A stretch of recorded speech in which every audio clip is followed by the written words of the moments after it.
जब आप बुराई का जवाब नहीं देते या बुराई का जवाब अच्छाई से देते हैं, तो इससे बड़ी कोई अखलाकी कामयाबी शायद ही आप इमेजिन कर सकें कि आपकी जो एक मॉरल विक्ट्री है कि दूसरा आदमी जो है वो आपके साथ ज्यादती किए चले जा रहा है, वो ज्यादती में बढ़े चले जा रहा है, और जितना वो ज्यादती में बढ़ रहा है, आप उतना ही सब्र में बढ़ रहे हैं, उतना ही ज्यादा बर्दाश्त में बढ़ रहे हैं।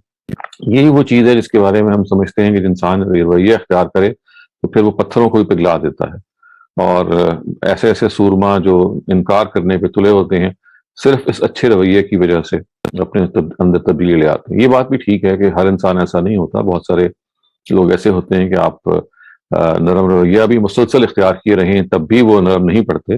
लेकिन हमें इससे गर्ज नहीं होनी चाहिए। अगर दूसरा आदमी सख्ती पे सख्ती कर रहा है तो बहरहाल हमें अच्छे अंदाज से, खूबसूरत अंदाज से जवाब अपना देना है, रिस्पॉन्स जो है अपना तैयार करना है।